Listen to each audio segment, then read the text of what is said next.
이제부터 우리 각자 벌어서 먹고 살자. 무슨 소리야, 그게? 나 드라마 봐야 해. 지은이도 이제 어른이 됐고, 나도 가장으로서 할 일은 충분히 했어. 이제부터는 우리 각자 벌어서 먹고 살자. 이혼하자는 말처럼 들리는데, 당신이 이혼하고 싶다면 그것도 괜찮아. 이혼? 말이 되는 소리를 해. 당신이 먼저 말 꺼냈잖아. 꼭 이혼하자는 소리가 아니야. 지은이 때문에라도 나도 참고 살고 싶어. 뭘 참는다는 거야? 당신이 하는 모든 거, 내가 벌어오는 돈에 불만 많았잖아. 그리고 집안일이라고 밥하는 거 너무 힘들어했고. 당신 왜 이래? 생일 안 챙겨줬다고 이러는 거야? 기분 나빴으면 말을 하지 이런 식으로 사람을 괴롭혀? 여보, 오해가 있는 것 같아. 난 기대가 없으니까 실망도 없어. 당신한테도 지은이한테도. 그러니까 싸우지 말자. 여보, 나 더 이상 이렇게 안 살 거야. 내가 왜 이렇게 살아야 해? 단순히 당신을 잘못 만나서? 내가 이런 생각까지 하게 돼서 얼마나 힘들었는지 알아. 감정을 추스리고 나는 내 방법을 찾은 거야. 당신한테 화내고 싶지 않아. 내 결정은 바뀌지 않을 거야. 4개월 후부터는 생활비 지원을 중단할 거고, 집안일도 각자 알아서 하자. 정말로 그럴 거야? 응, 정말이야. 2002 여름 폭염경보가 연일 발령되던 대전의 어느 아파트. 에어컨 소리만이 정적을 깨뜨리는 거실에서 한 남자가 혼잣말을 중얼거렸습니다. 이제부터 우리 각자 벌어서 먹고 살자. 오늘 이야기의 주인공은 52살 박준호 씨입니다. 그리고 그의 아내 미영 씨에 관한 이야기입니다. 20년 결혼 생활을 뒤흔든 이 한마디. 평범했던 가정이 어떻게 이 지경에 이르렀을까요? 은퇴를 앞둔 50대 가장들이라면 공감할 이야기일지도 모릅니다. 평생 가족을 위해 헌신했지만 정작 노후 준비는 엉망이고 가족들에게는 투명인간 취급받는 현실. 과연 이 가정에는 어떤 변화가 일어날까요? 7월의 무더운 저녁, 박준호는 대전 유성구 아파트 주차장에서 차에서 내렸습니다. 셔츠는 등에 달라붙어 있었고 무거운 발걸음으로 15층까지 올라가 현관문을 열었죠. 거실에서는 드라마 OST가 흘러나왔습니다. 소파에 누워있던 미영이 부스스한 얼굴로 돌아봤어요. 에어컨 바람을 받으며 낮잠을 자고 있던 모양이었습니다. 거실 탁자에는 과자 봉지와 아이스크림 용기가 널려 있었어요. 여보, 나왔어. 벌써 왔네? 아이고, 내가 몇 시간을 잠든 거야. 씻고 나올 테니까 천천히 저녁 준비해. 이제 와서 준비하기도 좀 그렇다. 그냥 오늘은 배달시켜 먹을까? 또 배달 음식이었습니다. 요즘 들어 미영이 직접 요리하는 날이 일주일에 두세 번도 안 됐어요. 냉장고는 늘 텅 비어 있었고 반찬통들도 며칠째 똑같은 상태였습니다. 샤워를 하며 준호는 생각했습니다. 미영과 결혼한 지 20년. 처음에는 지은이가 어리니까 집에서 돌봐야 한다고 했는데 지은이가 대학생이 된 지금까지도 일을 하지 않고 있었어요. 미영의 하루는 오전에는 문화센터 요가, 오후에는 친구들과 카페에서 수다가 전부였습니다. 치킨 시켰어. 이 더위에 뭘 해 먹겠어? 식탁에 앉아 치킨을 먹으며 준호는 조심스럽게 말을 꺼냈습니다. 여보, 지은이도 이제 커졌으니까 너도 뭔가 일을 해보는 게 어때? 내가 집에서 노는 줄 알아? 앞으로 지은이 취업 준비비도 들고 결혼 자금도 마련해야 되잖아. 조금만 쓰면서 살면 되지. 뭐가 걱정이야. 집안일은 나랑 같이 나눠서 하면 되잖아. 나는 그냥 집에서 살림하는 게 좋아? 전업주부가 얼마나 힘든지 당신은 몰라? 대화는 거기서 끝났습니다. 그 후로 준호는 한 번도 맞벌이에 대해 언급하지 않았어요. 미영은 다시 거실로 가서 드라마를 켰고 준호는 혼자 설거지를 했습니다. 창밖 여름밤 아파트 단지의 불빛들을 바라보며 준호는 생각했습니다. 언제까지 이렇게 살아야 할까? 퇴직까지 얼마 남지 않았는데 노후 준비는 제대로 되어 있는지 걱정이었어요. 연금으로 부부가 살 수 있을까? 이런 식으로 살다가는 늙어서 길거리에 나앉는 거 아닌가 하는 두려움이 밀려왔습니다. 이틀 후 토요일 아침, 준호는 평소보다 늦게 일어났습니다. 주말이라도 몸이 저절로 7시에 깨는 게 버릇이 되어 있었어요. 거실로 나가니 미영은 이미 소파에 앉아 스마트폰을 보고 있었습니다. 요가복을 입은 걸 보니 오늘도 문화센터에 갈 모양이었어요. 아침은? 냉장고에 빵 있어. 나 급해서 나가야 돼. 미영이 가방을 들고 서둘러 현관으로 향했습니다. 요가 수업이 9시에 시작이라고 했던 것 같았습니다. 준호는 혼자 식빵에 잼을 발라 먹으며 커피를 내렸습니다. 10시쯤 지은이가 방에서 나왔어요. 긴 생머리는 헝클어져 있었고 큰 눈은 아직 잠이 덜 깬 상태였습니다. 하얀 티셔츠에 반바지 차림으로 나온 지은이는 냉장고를 열어봤다가 한숨을 쉬었어요. 아빠, 먹을 게 없네요. 빵이랑 우유 있잖아. 매일 빵만 먹을 수는 없잖아요. 지은이가 투덜거리며 다시 냉장고를 뒤졌습니다.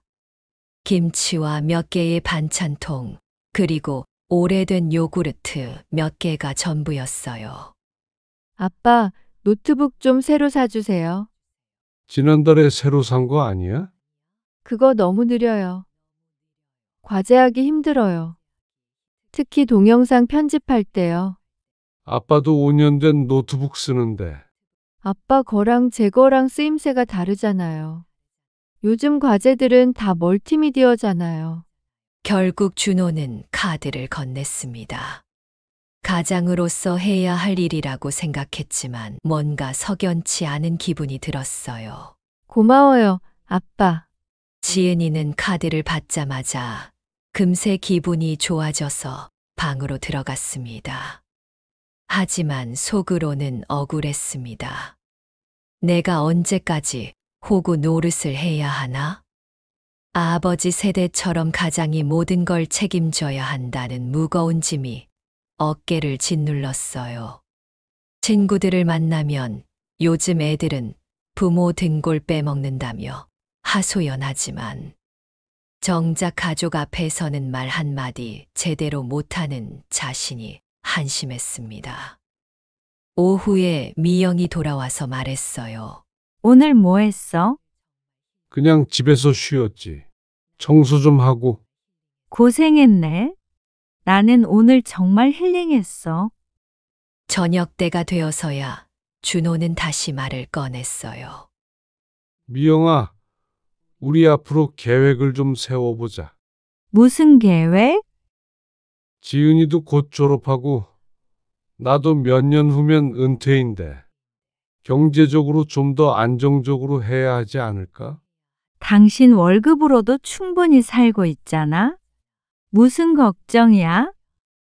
충분하긴 하지만 앞으로를 생각하면 앞으로는 앞으로 생각하면 되지. 지금 당장 굶고 사는 것도 아니고. 미영의 대답은 늘 똑같았습니다. 현실적인 계획보다는 막연한 낙관론이었어요. 막연하지만 반박하기 어려운 이유들을 들어서 현상 유지를 고집했어요. 그런데 정작 지은이는 스스로 알아서 하는 일이 대부분이었고 준호 역시 집안일을 상당 부분 나눠서 하고 있었습니다. 아빠, 내일 친구들이랑 여행 가려고 하는데 용돈 좀 주세요. 20만 원 정도요. 좀 많지 않아? 친구들이랑 가는 건데 너무 쪼들리게 갈 수는 없잖아요. 결국 준호는 지갑에서 돈을 꺼내 줬습니다. 가장으로서 자식에게 용돈을 주는 건 당연하다고 생각했지만, 하지만 속으로는 억울했어요. 내가 언제까지 호구 노릇을 해야 하나, 아버지 세대처럼. 가장이 모든 걸 책임져야 한다는 무거운 짐이 어깨를 짓눌렀습니다. 친구들 만나면 요즘 애들은 부모 등골 빼먹는다며 하소연하지만, 정작 가족 앞에서는 말 한마디 제대로 못하는 자신이 한심했어요. 밤이 되어 잠자리에 들기 전 준호는 통장 잔고를 확인해 봤습니다. 매달 꼬박꼬박 들어오는 월급이지만 나가는 돈도 만만치 않았어요. 지은이 등록금, 생활비, 미영의 문화센터 비용, 각종 보험료까지. 이렇게 살아도 괜찮은 건가? 준호는 천장을 바라보며 생각했습니다. 퇴직까지 얼마 남지 않았는데 노후 준비는 제대로 되어 있는지 걱정이었어요. 연금으로 부부가 살 수 있을까? 아파트 관리비며 병원비까지 생각하면 막막했습니다. 이런 식으로 살다가는 늙어서 길거리에 나앉는 거 아닌가 두려움이 밀려왔어요. 옆에서는 미영이 벌써 깊은 잠에 빠져 있었어요. 에어컨 소리와 함께 미영의 고른 숨소리가 들렸지만 준호의 잠은 쉽게 오지 않았습니다. 월요일 아침 준호는 평소보다 일찍 회사에 도착했습니다. 여름 휴가철이라 사무실이 한산했어요. 오늘은 중요한 프레젠테이션이 있는 날이었습니다. 신규 시스템 도입 관련 회의였는데 준호가 몇 주 동안 준비한 안건이었어요.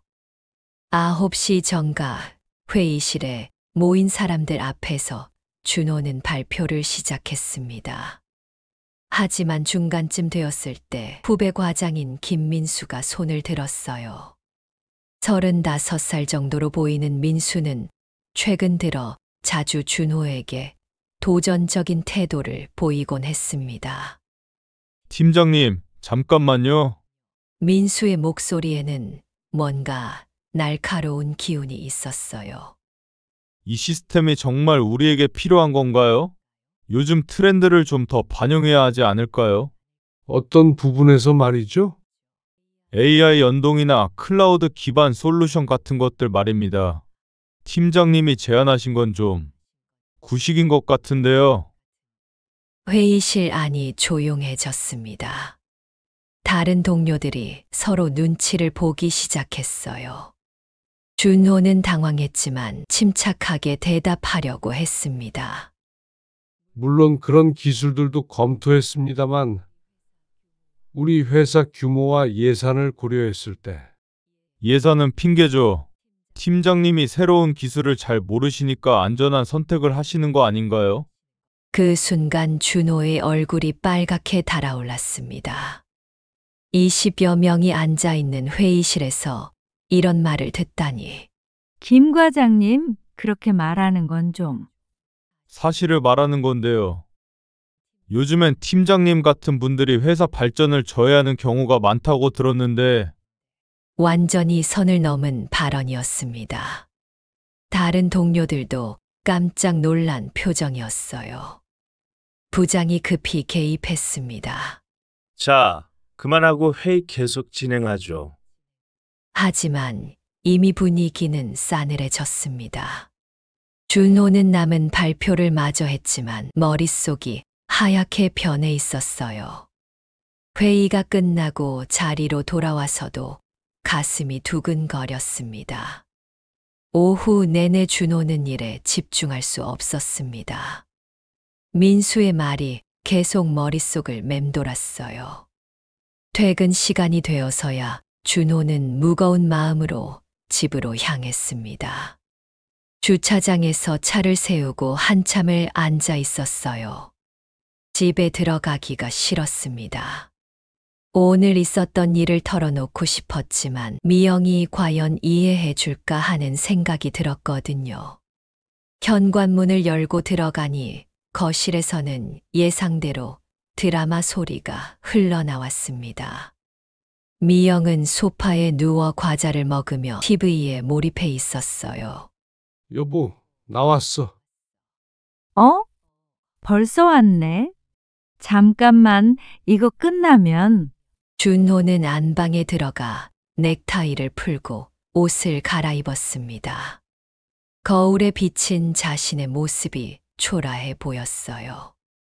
언제부터인가 어깨가 구부정해져 있었고 얼굴에는 피로가 쌓여 있었습니다. 여보, 응? 뭐?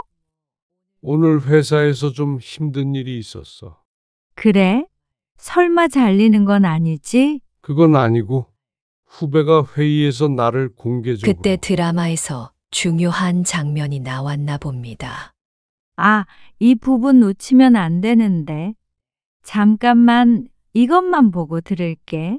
준호는 입을 다물었습니다. 자신의 이야기보다 드라마가 더 중요한 모양이었어요. 회사에서는 무시당하고 집에서는 무관심당하고 도대체 자신의 존재 이유가 뭘까요? 단순히 돈을 벌어오는 기계에 불과한 건 아닐까요? 저녁은 어떻게 해?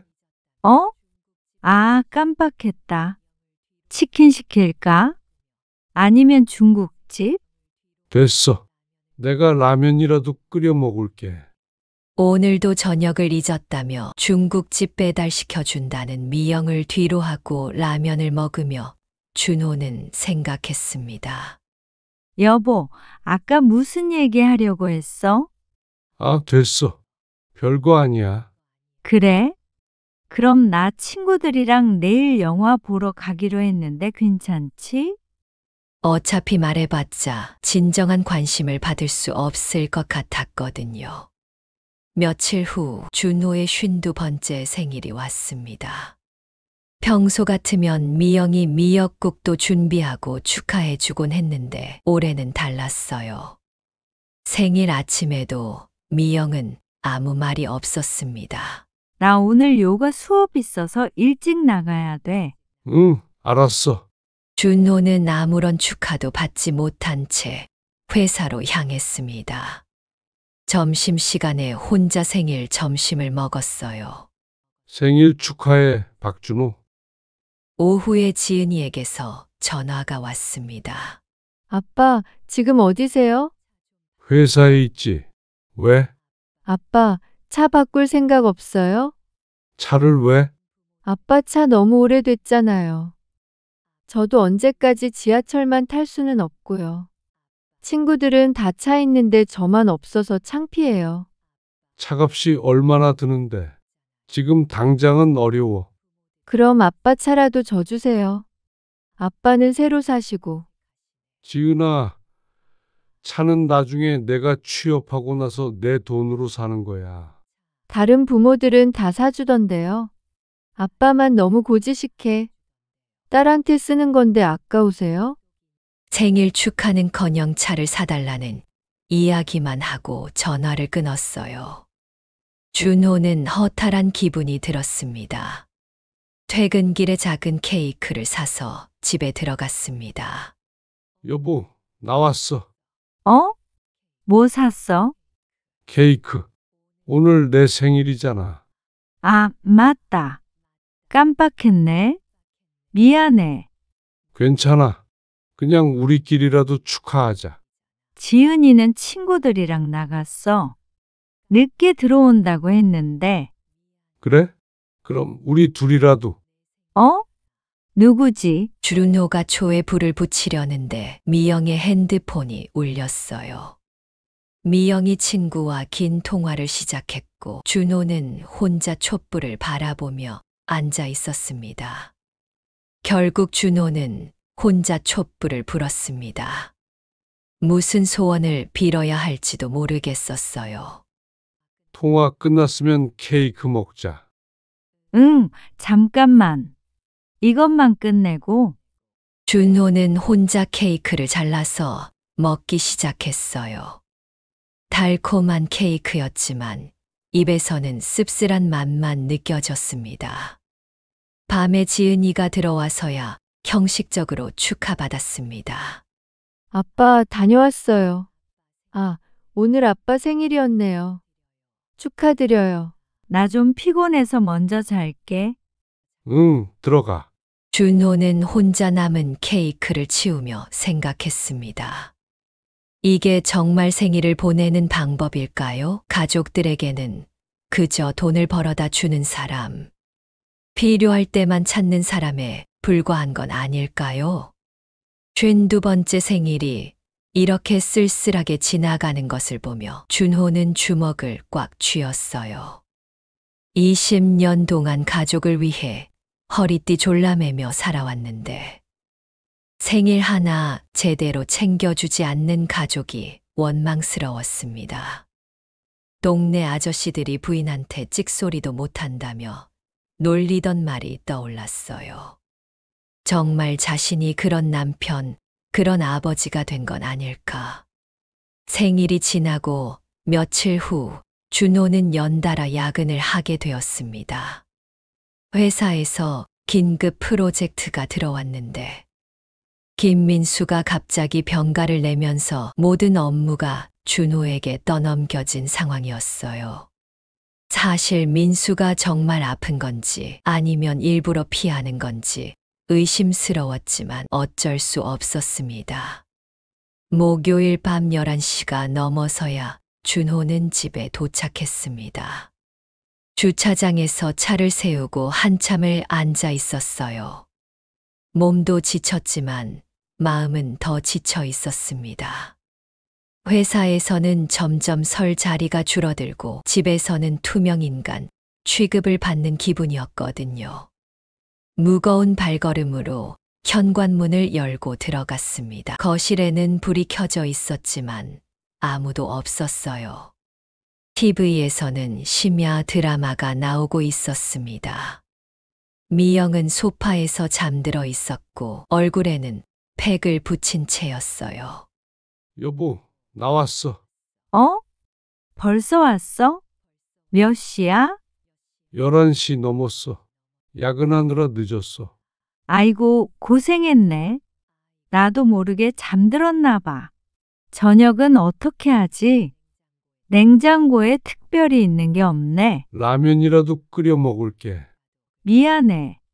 오늘 친구들이랑 나가서 놀다가 깜빡했어. 설거지도 안 했네.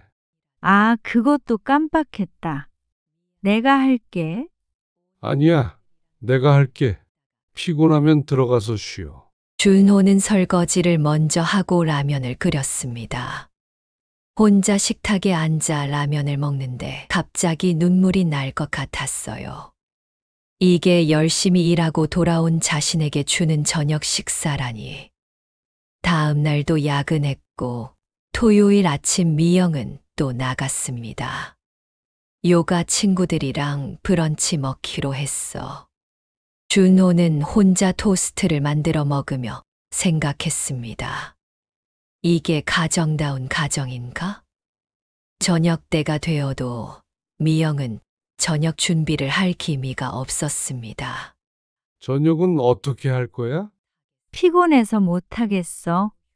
나도 휴식이 필요해.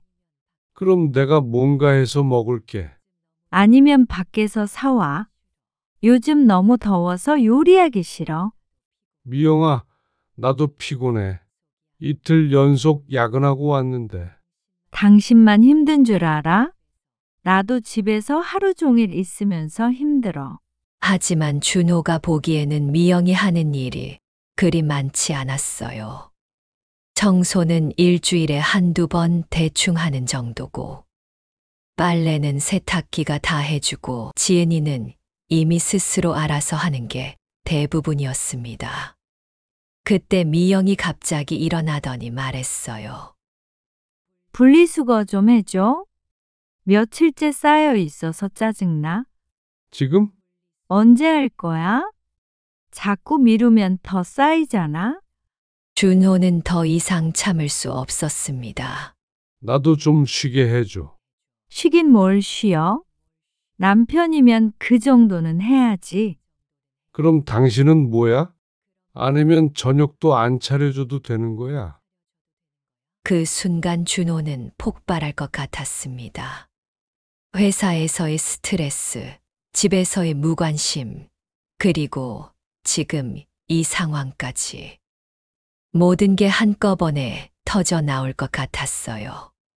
그날 밤 준호는 잠을 이룰 수 없었습니다.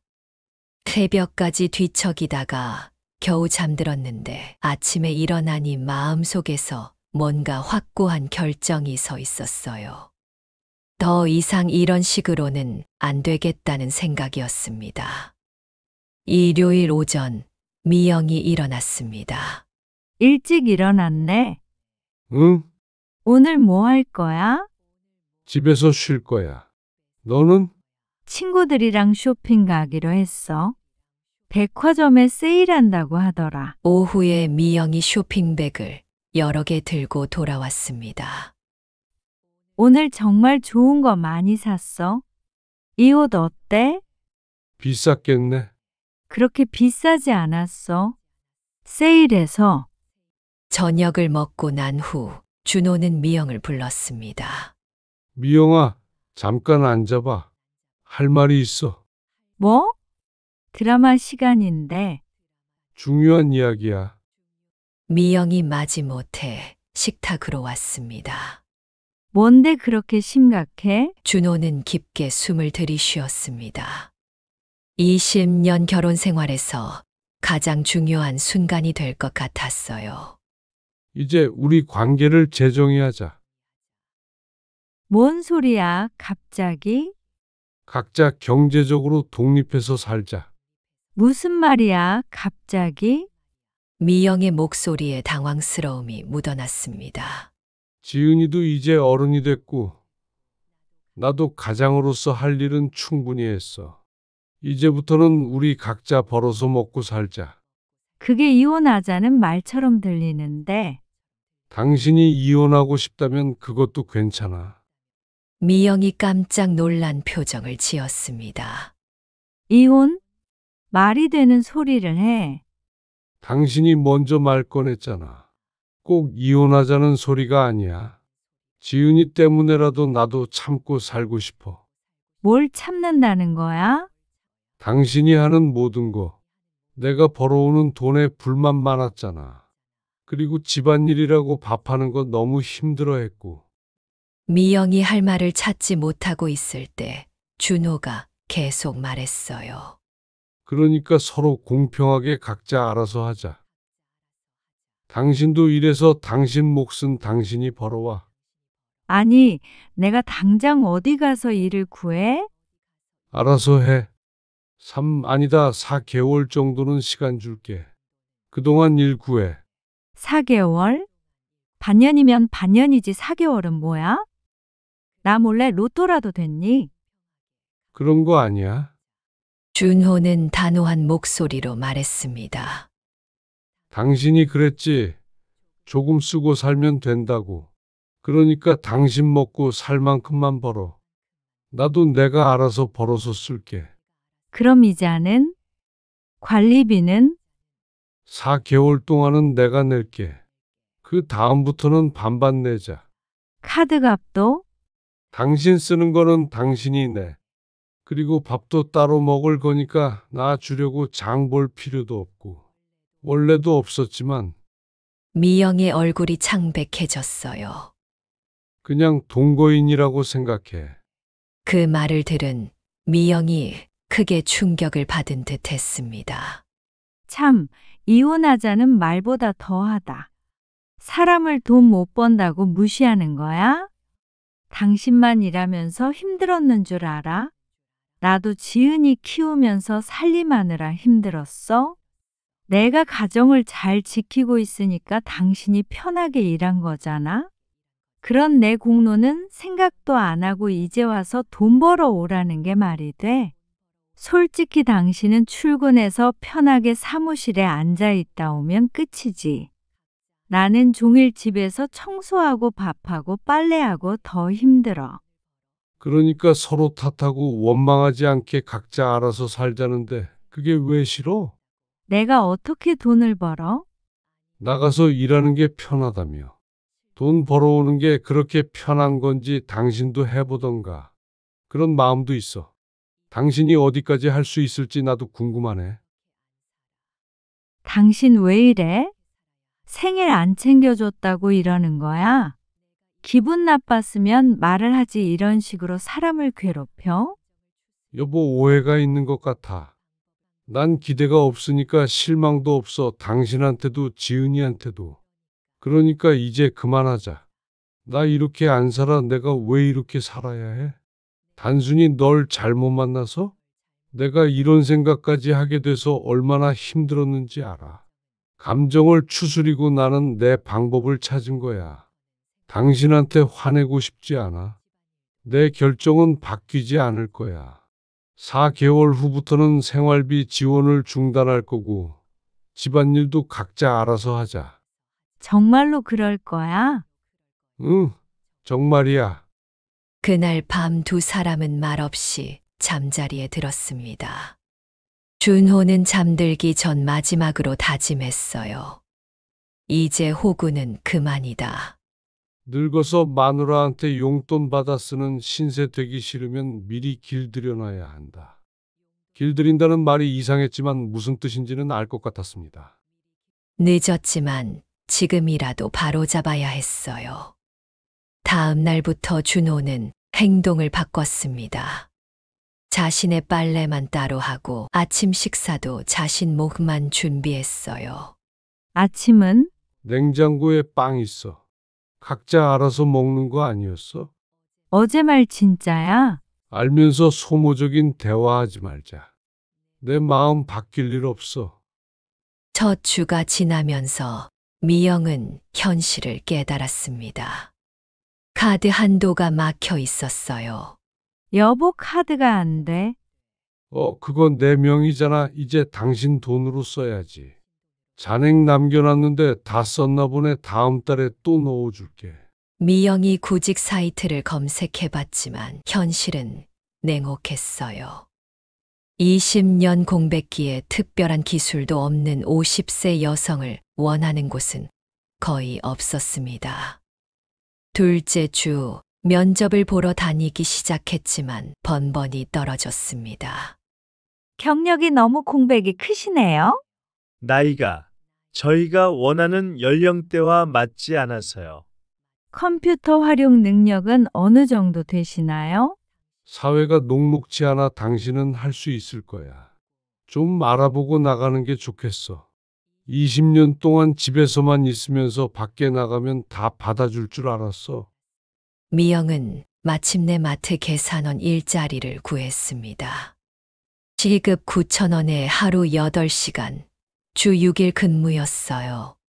첫 출근 날부터 미영은 고생했습니다.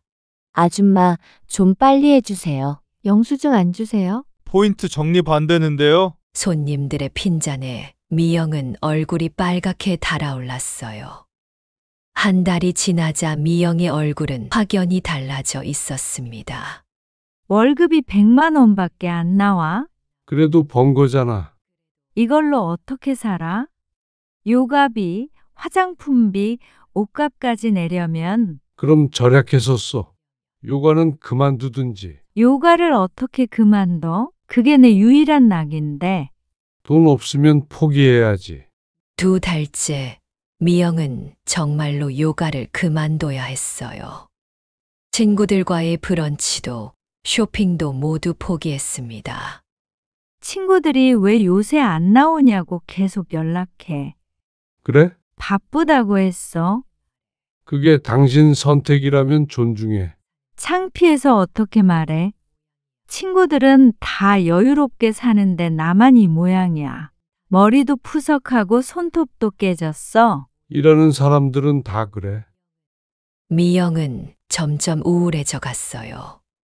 사회적 관계도 끊기고 경제적으로도 힘들고 몸도 지쳐갔습니다. 체중이 6kg 가까이 빠져 있었어요. 4달째 준호가 약속한 시간이 되었습니다. 관리비 20만 원을 내가 어떻게 내? 월급에서 그거 내면 남는 게 없어. 그건 나한테 이야기 안 했으면 좋겠어. 내가 어떻게 해줄 수 있는 게 아니라서. 미영은 결국 주말에 편의점 야간 알바를 추가로 시작해야 했어요. 토요일 밤 11시부터 일요일 아침 8시까지, 그리고 일요일 밤 11시부터 월요일 아침 8시까지. 주말 내내 잠도 제대로 못 자는 강행군이었습니다. 이렇게 살면 진짜 쓰러질 것 같아. 건강 챙기면서 일에 아프면 못 나가잖아. 헬쑥해진 모습에 지은이도 걱정할 정도였습니다. 엄마, 너무 무리하시는 거 아니에요? 주말에도 계속 일하시고. 아빠랑 아직 사이 안 좋아요? 나도 아빠한테 용돈 달라고 못하겠어, 요즘. 무리해도 어쩌겠어. 돈을 벌어야 하니까. 엄마가 좀 아빠 고마움을 모르고 살긴 했나 봐. 좀 미안하네. 생일 못 챙겨준 것도 생각나고. 미영은 평일에는 마트에서 일하고 주말에는 편의점에서 밤새 일했어요. 월요일 아침에 편의점에서 바로 마트로 출근하는 날이면 거의 좀비 같은 상태였습니다. 어느 날 미영이 마트에서 일하다가 어지러워서 벽에 기대어 쉬고 있는데 손님이 핀잔을 줬어요. 저기요, 빨리 계산해 주세요. 무슨 직원이 일하면서 잠을 잔대? 미영은 눈물이 날 것 같았지만 참았어요. 이 일마저 잃으면 정말 끝이었거든요. 그날 밤 거울을 보니 완전히 딴 사람이 되어 있었어요. 볼이 쑥 들어가고 머리카락도 푸석해진 자신의 모습에 충격을 받았습니다. 아, 내가 정말 세상 물정 모르고 살았구나. 친구들은 여전히 한가롭게 요가하고 브런치 먹으며 사는데 자신만 이런 신세가 된 게 서러웠어요. 하지만 이제는 알겠어요. 세상에 공짜는 없다는 걸. 반년이 지나자 집 안의 분위기는 완전히 달라져 있었습니다. 미영은 더 이상 여유로운 전업주부가 아니었어요. 마트와 편의점을 오가며 하루하루를 버텨내는 직장인이 되어 있었습니다. 어느 금요일 저녁 둘 다 각자의 일과로 지쳐 있었습니다. 고생했어. 그래, 고생했어. 예전 같으면 있을 수 없는 대화였어요. 서로의 노고를 인정하는 말이었거든요. 일한 지 반년 정도 되었네. 응? 많이 힘들지? 견딜만해. 미영의 대답에는 예전에 없던 담담함이 있었어요. 처음에는 정말 죽는 줄 알았어. 하루 종일 서 있는 것도 힘들고, 손님들 상대하는 것도 어렵고, 지금은 어때? 적응됐어. 그리고 뭔가 내가 번 돈으로 사는 물건들이 더 소중하게 느껴져. 준호는 그런 미영을 보며 복잡한 감정을 느꼈어요. 미워서 시작한 일이었지만 결과적으로 미영이 성장하고 있는 것 같았거든요. 토요일 밤 미영이 편의점 알바를 나가기 전에 말했어요. 여보, 나 출근해. 그리고 화 좀 풀어. 뭐, 우리 이렇게 남처럼 사는 거 언제까지 할 거야? 글쎄, 나는 적어도 몇 년간은 이렇게 살 생각이야.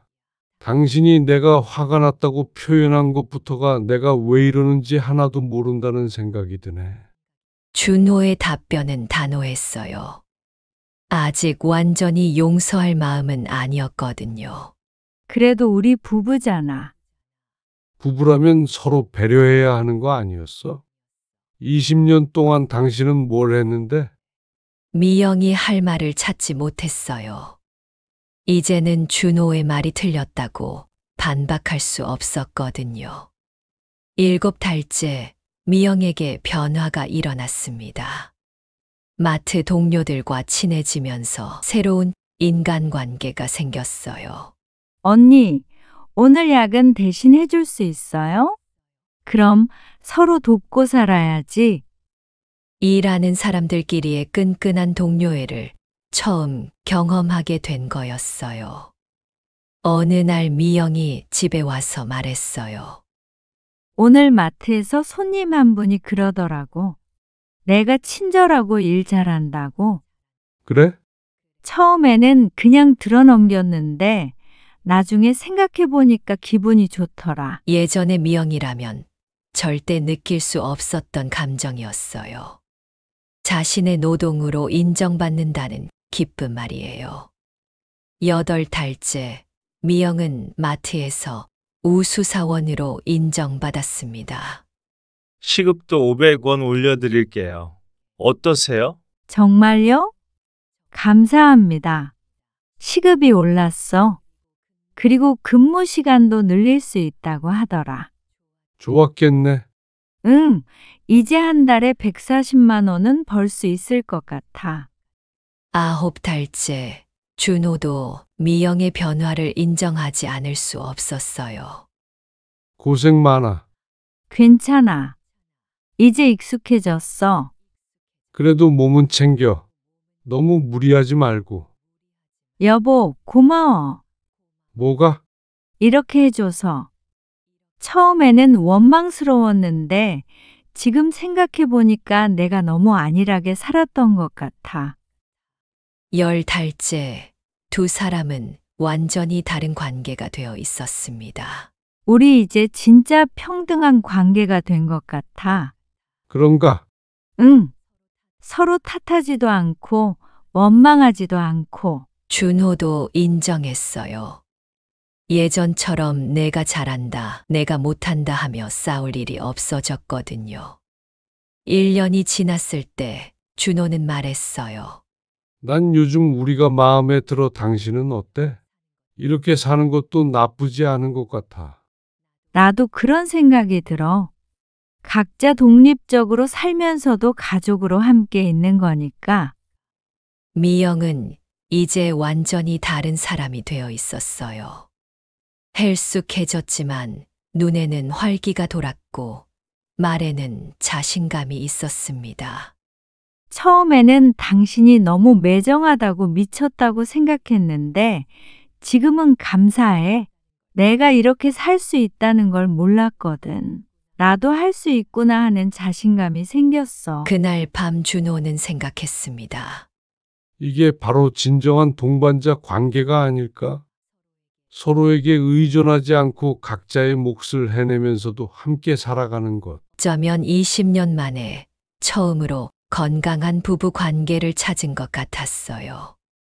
미영도 마찬가지였습니다. 비록 몸은 힘들었지만 마음은 예전보다 가벼웠어요. 더 이상 누군가에게 짐이 되지 않는다는 자유로움, 그리고 자신의 능력으로 살아간다는 자부심이 있었거든요.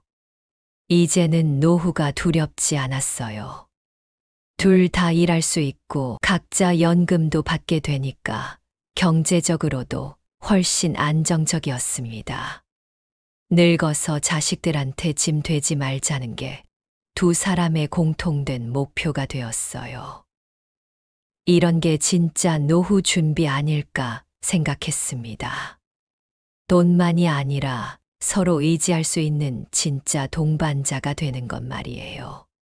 그렇게 두 사람은 새로운 형태의 가족, 새로운 형태의 사랑을 찾아가고 있었습니다. 사실 처음에는 정말 화가 많이 났었어요.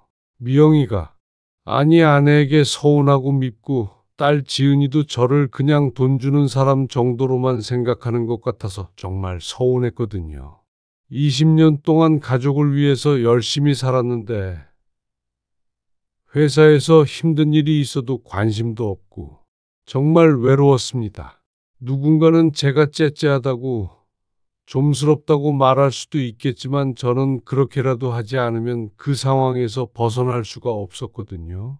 그렇게라도 해서 벗어나고 싶었습니다. 그래서 좀 극단적인 방법을 썼는데 그때는 정말 한계였어요. 근데 지금은 만족합니다. 미영이가 정말 많이 변했거든요. 일하면서 얼마나 힘든지 알게 되니까 저를 이해하게 됐고 서로 탓하지도 않고 원망하지도 않게 됐어요. 각자 자기 몫을 하니까 오히려 더 평등한 관계가 된 것 같아요. 회사 생활을 오래 해서 어느 정도 월급은 있지만 미래를 생각하면 꼭 필요했던 과정이라고 생각합니다. 딸도 요즘은 함부로 용돈 달라고 하지 않고 엄마가 일하는 모습을 보면서 뭔가 느끼는 게 있나 봐요. 늦었지만 진짜 가족다운 가족이 된 것 같아서 마음이 많이 풀렸습니다. 감사합니다.